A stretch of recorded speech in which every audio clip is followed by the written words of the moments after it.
Welcome to this evening's webinar, Midlife Matters, with myself, Wendy Day, and Nicole Askwith Williams. And this is part two of a two-part series we've been doing recently. Last week we spoke about stress and fatigue. And this evening we're going to be looking at the challenges and pressures of midlife and having a deep dive on hormonal regulation. So I'm just going to start by introducing myself briefly. So I'm a trauma-informed health and wellbeing coach, and I specialise in working in the area of burnout and fatigue. And I wish I'd known in my 30s and 40s what I know now, because a lot of the challenges that I experienced in that part of my life from my 30s onwards were the reasons that I burnt out. So I've learned a lot about how to manage those stresses that I'm really excited to share with you this evening. So in my 30s, I was juggling with two small children, and my husband was out of the house for 12 hours every day. So coping alone with that and supporting family member with dementia at the same time, and generally just really spreading myself very thinly and not implementing enough self-care. So I've got a lot to share with you this evening, and I'm excited to do that. And I'll just pass over to Nicole, who's going to introduce herself now. Hi, everyone. So if you haven't watched the first part of our series, my name is Nicole, and I'm an online women's health coach. I am also an educator and a speaker. I do different courses around female health for both individuals, coaches, and workplaces. And I've also founded my community, which is called the Women's Wellbeing Club, which is a part of that one-to-one coaching umbrella as well. So just a little bit of background. I haven't always been a health coach. I have had a 10-year corporate career as a product manager in finance companies and insurance. So drastically different to women's health. But one of the main reasons that I am actually now a women's health coach is because I saw so much going on with women inside and outside of the workplace, struggling with that work-life balance, struggling with hormonal issues, stress, and all the things that we have been kind of speaking about in the last webinar and this one coming up as well. And I've had my own issues also throughout my life. So I have had problems with my skin and acne, food intolerances, again, stress levels and managing certain things alongside being neurodivergent myself. So all of these things do go kind of hand in hand with what we can work through and how I help my community and other people. So my details are on there as well, and we will touch on that at the end of this webinar as well, of different things that we can help you with. But going into midlife as that category, as Wendy said, we're just going to look at hormonal regulation and different things that can happen when you hit the kind of mid-30s and beyond. Yes, definitely. So these are some of the things that came to my mind. I'd love to know if you have any other issues going on, but it's very interesting that for women in particular, we take on quite a lot. And some of you may be familiar with Gabor Mate. He's a trauma expert, and he's written a really good book called When the Body Says No. And he's discovered some really interesting correlations with women and health issues such as autoimmune disease and chronic fatigue. So about 80% of autoimmune sufferers are actually female. And he feels that there's four main reasons why that tends to happen. So those are that women often put other people's needs before their own a lot. It also can be very duty and responsibility led. So we don't want to let other people down. Women also tend to repress feelings of anger because our society and our culture is such that women feel sort of programmed to be nice in society, and also we tend to feel responsible for other people's feelings very often. So all of those things often mean that we find it very hard to say no and can take on other people's stresses without realizing it. So that can lead to a lot of health issues. So some of the issues that sprang to mind when I was thinking about midlife, so different health issues such as the ones I've just mentioned, and hormonal balance is obviously a really important issue, and Nicole's going to go into that in a lot more detail for us in a minute. Lack of sleep, so that could be related to hormones. It could also be from stress, and perhaps if you've got children, they could be interrupting your sleep as well. So lack of sleep, lack of energy, lack of personal time, particularly if you do have a family, and all the different responsibilities and pressures that start to creep in as we move into being responsible for our homes, and careers can get more complicated as we move up the ladder at work. So other issues such as family responsibilities, looking after children, helping with elderly parents perhaps. So many different things that we feel we need to be involved in. And that can also lead to a very large mental load, and sometimes to feeling quite overwhelmed with all the different things that we have to juggle and think about. And sometimes we don't feel like we have enough support. Some women, will say very often that they don't feel their partner is supportive enough. So coping with it, sort of feeling quite alone and isolated at times. Issues around feeling guilty, perhaps, if you have children and you've gone back to work, or perhaps feeling guilty for not working.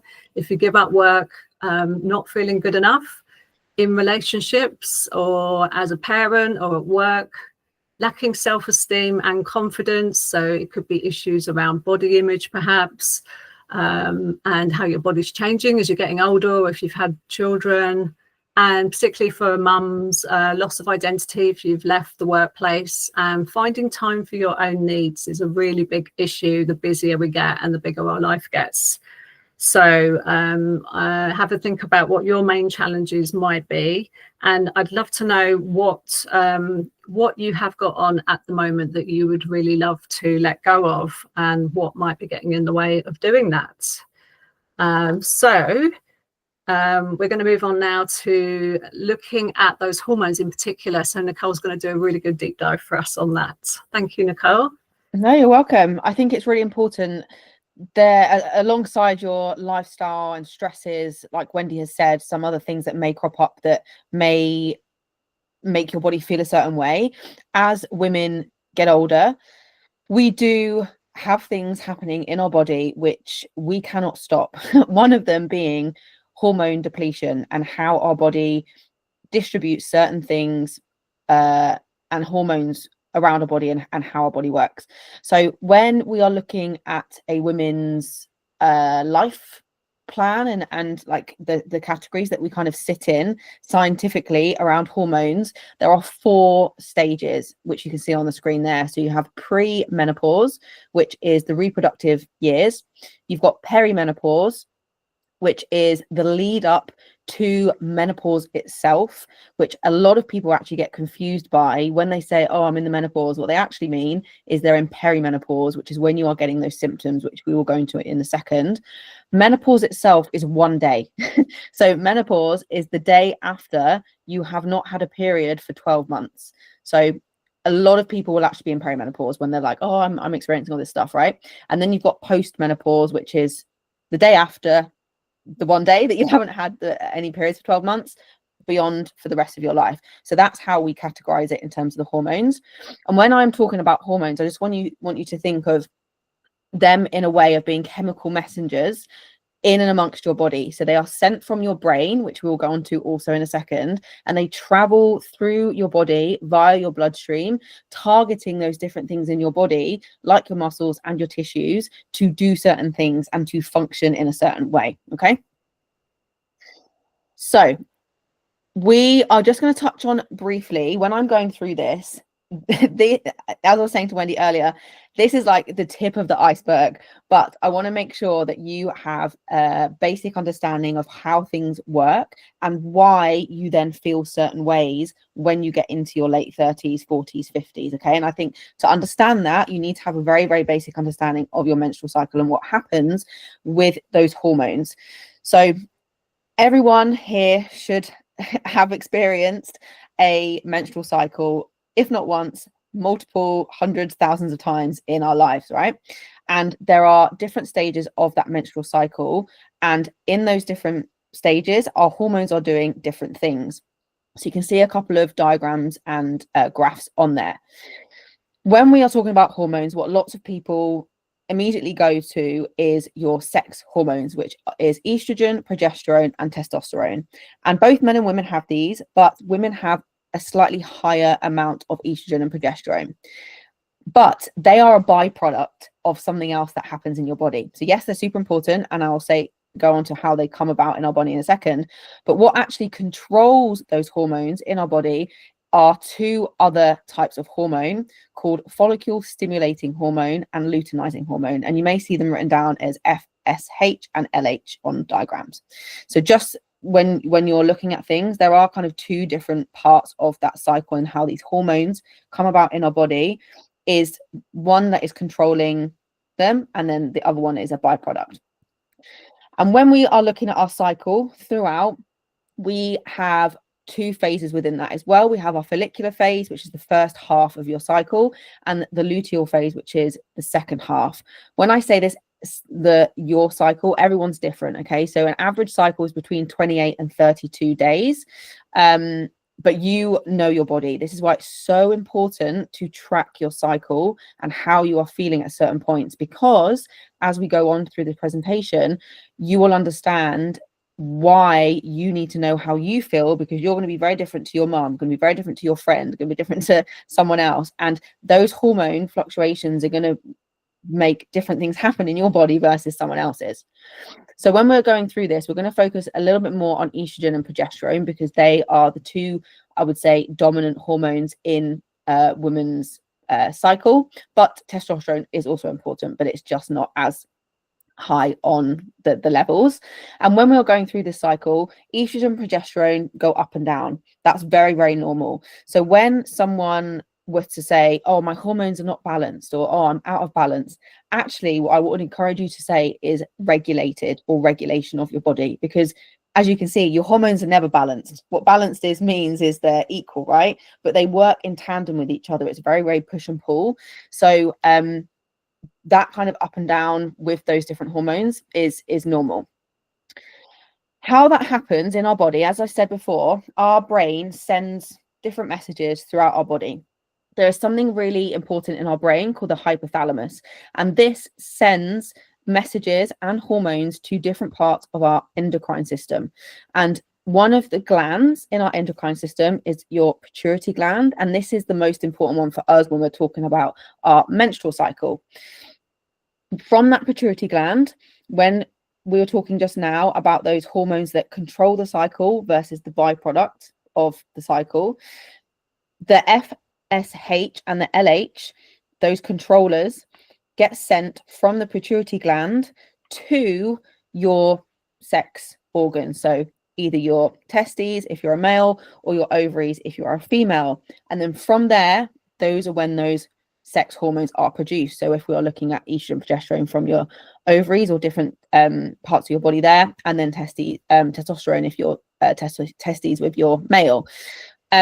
This communication system in our body controls so much. So if, for example, you are having certain issues with your hormone levels of your estrogen and progesterone, or if you are having some abnormalities with your cycle in general, or you're not feeling super great, hormones are at the bottom end of a communication system. Okay, so when we're thinking about this, and lifestyle and stresses, all of those play such a massive part in how our brain functions and what happens in our body. So before we kind of jump to, oh, it's just my hormones, actually we need to make sure that everything else in that communication system is working properly and efficiently to then produce those hormones at the end. So we're going to go on to another couple of things also around diet, lifestyle, and how that helps.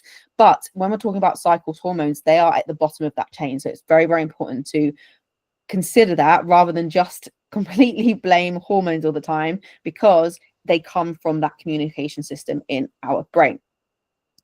And when we are then looking at midlife, and as we get older, going through that menopausal transition with those hormones changing, the reason why I've put that information in just now about your cycle and those hormones before we get to that point is because your cycle health, so your menstrual cycles that you have every single month from, you know, early teenage years all the way through to, you know, 30s, 40s, 50s, you can almost think of that whole process is each one of those cycles is a bank of those hormones building up and your body working in the best way that it can to support that menopausal transition.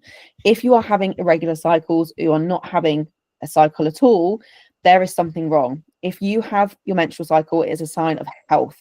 That is a very, very like happy, good thing that is happening in our body, rather than looking at it thinking, oh God, my period's here, oh, I don't want it. Yes, it is a little bit of an inconvenience, but it is a sign that you are healthy and your body is working optimally. So if you're not having these regular cycles in that reproductive age, that first category that I just shared now, you are more likely to not have a great menopause or how you're feeling with those perimenopausal symptoms if that is the case. So it's really important that we're looking after ourselves prior to that, leading up into this midlife area that we are focusing on right now. Into that perimenopause, so with those rise and falls of that estrogen and progesterone, as we were looking at earlier, what happens in perimenopause is those hormone regulation of up down goes a little bit skew-if, and sometimes they could be up, sometimes they could be down, sometimes they're not working in tandem with each other, and that is how we can start to see those symptoms come about, because those hormones are not working as they were before in that reproductive age.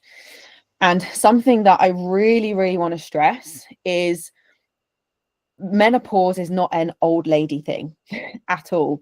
You can be in perimenopause from, you know, mid 30s, which is why we've kind of called it this midlife, because lots of things happen. You could be a parent, you could be managing promotions at work. All of these things could be happening alongside these hormone changes so that you're feeling a certain type of way if you're not feeling yourself. And you can see some stats on there as well at the bottom. Actually, 1 in 10,000 women will be in perimenopause and have menopause at 20. So it's not just something that happens in the 40s and 50s. Yes, it's more common. It's average to happen perimenopause in the UK at 41 and menopause that one day, as I was talking about, at 51. But it is happening all the time for other people. So nearly 80% of us will get symptoms. 25% of those will be very, very severe. 50% of these people that are in that perimenopausal state will not see a doctor because they don't know what's happening or they don't know how to talk about it. So yes, I know that menopause is such a big thing at the moment on the news and in social media, which is great, but it still needs to be spoken about more because people are not doing what they should be doing with it. And 77%, as I said, didn't actually know it was menopause. They just think, oh, I'm just not feeling great, or, you know, it's one of those things. No, like this is a thing that we need to be speaking about and making sure that people understand exactly what is happening. So the symptoms that you can experience with these hormone depletions, before we go on to those specific ones, I want to just really hone in on what those hormones help our bodies with to start with. So as we grow up through that reproductive age, before we hit perimenopause, these hormones are so important for day-to-day things. You can see a bunch on the screen right now. They link to your brain, your heart, puberty, you know, your bones, muscles and joints, and obviously our menstrual cycle that I've mentioned just now. But they all work in hand, right? So you've got estrogen and testosterone in terms of like your cognitive function, your mood swings. You've got estrogen that projects things like your heart and different arteries, and a huge one is, as I said before, your bones, muscles and joints in terms of the bone growth and maintaining that strength and that muscle mass. Because as we get onto these symptoms in a second, sarcopenia, which is the loss of muscle mass, and osteoporosis is huge in perimenopausal women because of that hormone depletion. And actually they're not doing things like weight training, like exercising, like making sure you're getting enough protein to protect your bones and your muscles. So if all of these hormones are really helpful with all of these things, if they are disappearing and we don't have them anymore, it makes complete sense why we would experience these types of symptoms, because that's what they're helping our body for when we do have them. So there is so many different symptoms that someone could experience going through the menopausal transition. On the screen now, there are some of the main ones. As I said, the list is so long. And then the ones in red are the like super main ones, which probably most people are going to experience. So you've got things like brain fog, memory issues, insomnia. So we spoke about sleep earlier and not being able to go to sleep or having very, very disrupted sleep. Hot flushes and night sweats are really, really common. UTIs is one that is so common that so many people don't speak about. And if you've ever had a UTI, they are the most savage things in the world. We mentioned about osteoporosis before. So that is when your bone density decreases. 1 in 2 menopausal women will have osteoporosis, which is a massive stat. So things like this we need to be talking about. Obviously, period changes. We've said that before. So if you, which is why it's so important that you track your cycle, right? So you know what's normal for you, you know how you're feeling, so that if there are any of these changes, as you get towards, you know, mid-30s beyond, you can be like, actually, I don't think things are quite right here. Maybe it's to do with my hormones depleting. Okay. And something that I wanted to just include to track your symptoms, which most GPs, medical professionals will be able to look at and be like, okay, cool, I understand, is something called the Green Climacteric Scale. So you can look this up, or ask your doctor if you're already kind of talking about your doctor about these things. This is a way of tracking your symptoms and exactly what you're experiencing, and almost putting together a case study. So then if you do want to look at things in more detail, potentially go on things like hormone replacement therapy or try different alternative therapies, you have a log of how you're feeling at what point. And something else just to finish off this section.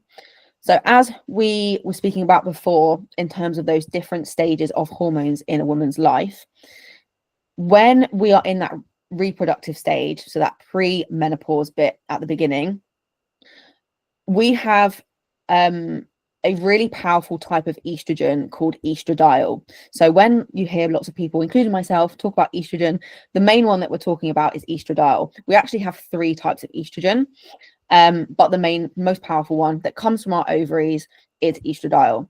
And as we go through these transitions, this menopausal transition, what actually happens is your ovaries stop producing that estrogen, and it kind of swaps over to a different estrogen, which is called estrone, which is less powerful, but it's still, you know, is producing estrogen, but it actually comes from your adrenal glands. So as from the talk that we did before, when we're talking about adrenaline, when we're talking about cortisol, that comes from your adrenal glands. So if your estrogen is being distributed differently from different areas of your body, again, that is going to make so much sense why you are feeling a certain type of way, or when you might see certain physical changes happen in your body. So from a fitness perspective, from a fitness coach perspective, a lot of people will say, oh, I'm in the menopause, my metabolism doesn't work, my metabolism slowed down, I've got menopause belly, all these things that keep cropping up.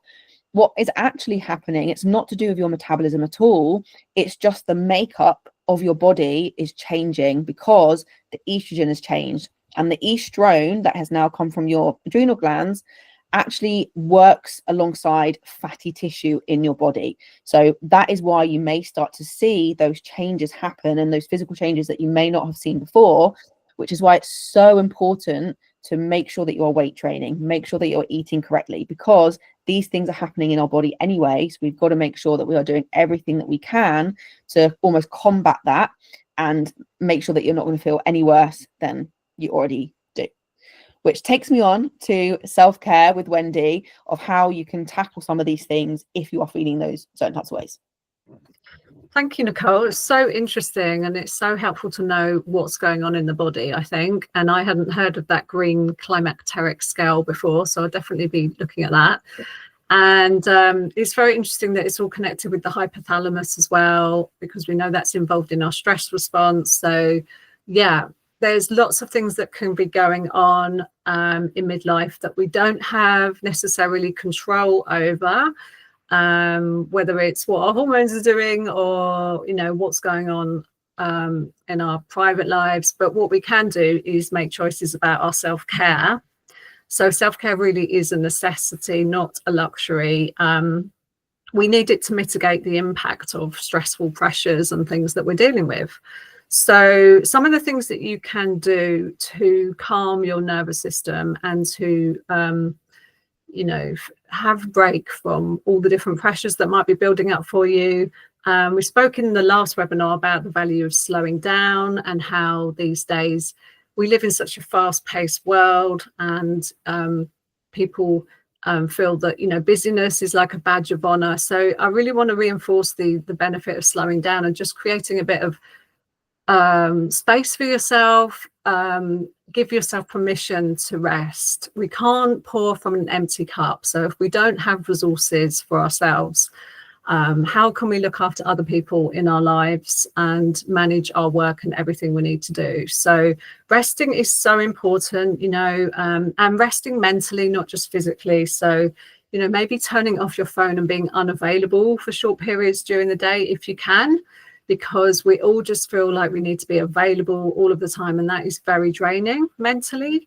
So having these periods where we just take 5 minutes to check in with ourselves and actually think about how we're feeling, because stress can be very accumulative during the day, so things can really build up.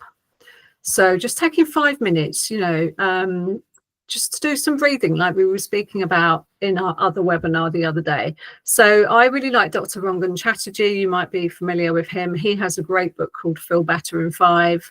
And the idea is just to make it really realistic and practical for you to put in some self-care strategies, because people often say, I haven't got time for that. But, you know, everybody can find 5 minutes just to do a little bit of breathing, just to create a bit of space around your day. And, you know, in that space, you can start to become aware of what you need right now, whether you need support, what you need to ask others for help with, how you're feeling. Because if you don't take that time to check in with yourself, we're just in our heads all the time, and we're not really registering what's going on in our bodies and different symptoms that might be happening that we might need to pay attention to and actually get support with. So another thing I want to talk about is letting go. So using our mindset to think about what we can let go of. So what we might be carrying unnecessarily, what kind of pressures we might be putting on ourselves, perhaps, because often we feel under pressure. And it might be, when we really think about it, the person who's putting that pressure on us is ourselves. So it might be that we like everything to be done to a very high standard, perhaps. And there's ways that we can let go of some of that and cut some corners, just to take that pressure off. And, you know, we also need to think about letting go of thinking sometimes that can be very difficult. Situations can crop up which are very stressful, but sometimes it's our thinking about the situation that actually makes it even more stressful than it is. So Mel Robbins has a really good book out at the moment called The Let Them Theory. I don't know if you're familiar with that, but she talks about other people's difficult behavior and how you can embrace a way of thinking about it where you let go of unnecessary thinking, unnecessary stress. So, for example, if you're being treated badly at work because you feel that you're not being valued and you've asked for a promotion perhaps, and they've said no, the idea is that you say, let them behave that way. And then the second part is let me, and think about what steps you might want to take. So in that example, it's letting them behave as they are and be as they are, but actually letting yourself go off and do what you need to do, which might be to start putting your time and attention into finding a better job where you are valued. So I think it's a really great book to help with letting go of things that can be really feeling stressful in your head. Going back to mindset, you know, also delegating things if possible and letting go of perfectionism. So perhaps asking the family to help out with things and just letting go of them not doing it how you would like it done. because done is better than perfect. And there's lots of different ways we can use our mindset just to make things feel a bit more simple and straightforward. And authenticity is also really important.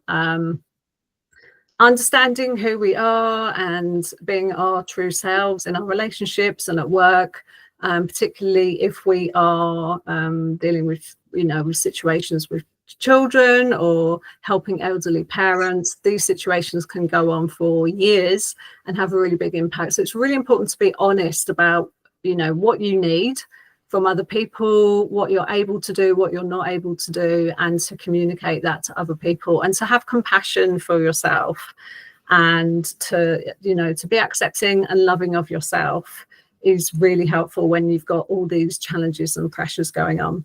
And actually, admitting sometimes that we need help and being vulnerable can help other people to also admit that they're finding things difficult, and that can lead to some really good conversations where you don't feel so alone in dealing with things. And lastly, looking at habits and behaviours.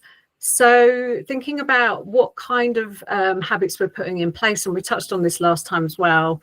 If you're feeling stressed and under pressure, how are you dealing with that? Are you kind of numbing out your feelings by watching Netflix and reaching out for junk food? Or are you thinking about how you can support yourself with diet, with exercise, perhaps booking a massage or looking after yourself, bringing in hobbies and asking people for help? So these are all some ways that you can start to look at your self-care. And I think Nicole's now going to talk about how you can support the hormones with some of these things. No, absolutely. I was just going to reiterate that how much you can support your body with stress management techniques. So stuff that we spoke about last webinar, exercise and movement, because when we are going through these changes and when our body is changing, I've already listed some stats off before, but it's so important that we are doing everything that we can to support our bones, support our muscles, support our brain. And that comes from getting outside, doing that movement and exercise, but also nutrition. So I mentioned kind of HRT earlier, so hormone replacement therapy. You may also hear it now called menopause replacement therapy. That is an option that a lot of people go down because the hormones are declining. So adding those, I say adding hormones in, they are synthetic versions of the hormones, but adding the hormones back in is going to help you with those symptoms. However, you don't have to do that. Some people find that really, really beneficial, and other people don't want to do that, and that's absolutely fine. But you should all be doing things like looking at your food and your exercise. There are certain things called phytoestrogens, which can help your body with that estrogen decline. So things like different plants, different nuts and seeds. Soya is really good. Edamame beans is like another big one for soy content. So all of those things are going to help that communication system, as we spoke about before, in your brain still work in the best way that it can whilst those hormones are declining. So there are so much that you can do in terms of lifestyle that is going to make you feel better and not make you feel worse. Brilliant. Some really good tips there. And I've just got a few books that I wanted to mention that I've personally found helpful. So the Mel Robbins book, actually, it's called The Let Them Theory. That's my mistake. That is really useful if you want to think about managing stressful thinking and difficult situations, dealing with people. Dr. Rangan Chatterjee is brilliant on stress and has really practical tips. He also has an excellent podcast. Helen Marie is a counsellor who has a lovely book out called Choose You, which is really great on self-care. Eckhart Tolle, I personally love. I don't know if you're familiar with The Power of Now, but if you want to think about mindfulness and present moment awareness to manage overwhelm with thinking, this for me is one of the best books there. And so helpful for sort of moving into being less reactive emotionally as well, which is better for all of our relationships and coming from a more grounded place in our communication. If you're struggling with overwhelm, I really liked Dr. Samantha Brody's book on overcoming overwhelm, some really practical tips on how to manage that. And Cheryl Richardson's book on the art of extreme self-care is just a really good all-round book about how important self-care is and why it needs to be a necessity. Amazing. I've read a couple of those, and I've actually just downloaded Mel Robbins as an audio book as well. Yeah, it's really good, isn't it? Yeah, really good. So just following that, some of those recommendations, I've just got some, I guess, nutrition and supplementation recommendations alongside those that you can implement quite easily. So removing large amounts of gluten may help if you're experiencing things like bloating and different inflammation type related issues. I'm definitely not a coach that encourages for you to get rid of any food group completely, unless you are obviously super intolerant or allergic, but reducing your amount can help a lot. Removing meat and also dairy with those added hormones. And when I say this, a lot of people are like, oh, I can't afford to go to a butcher, or going to a supermarket is so much better.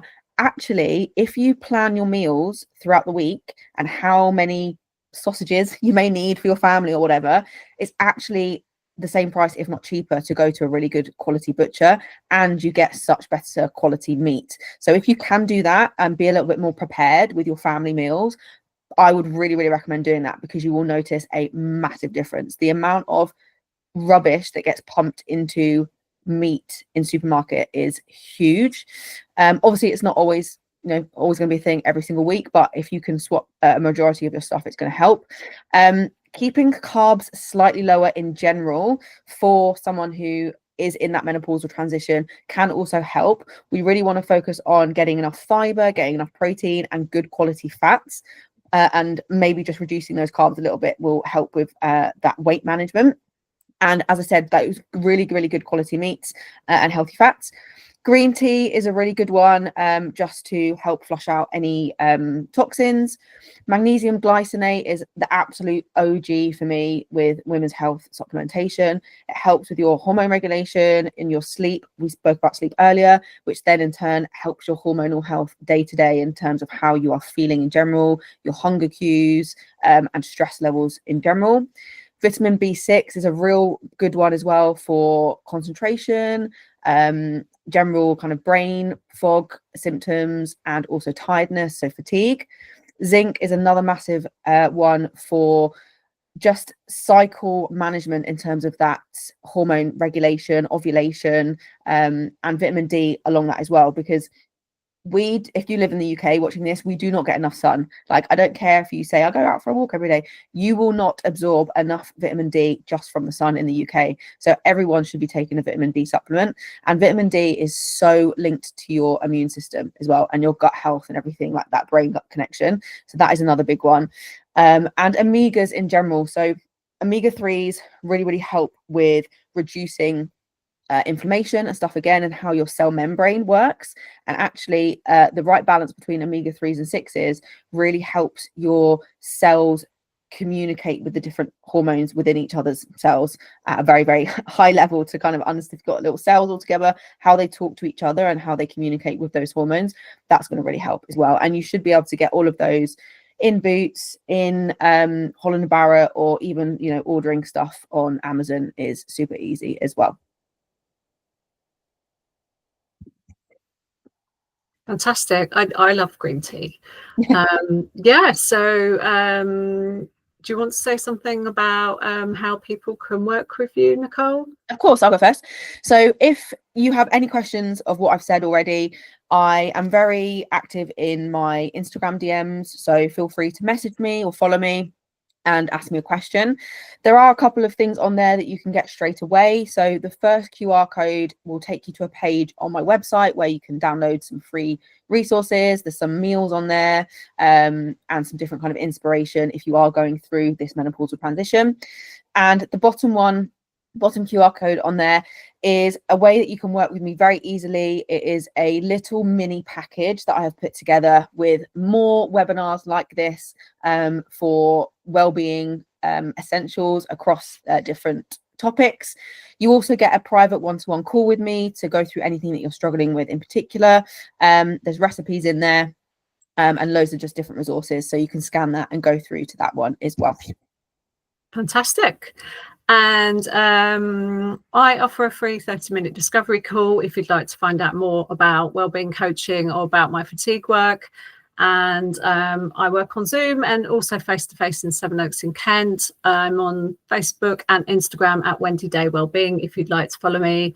And at the moment, I'm offering my 90-minute wellbeing deep dive session at a discounted price of £65 if you book by the end of March for people who signed up for this webinar.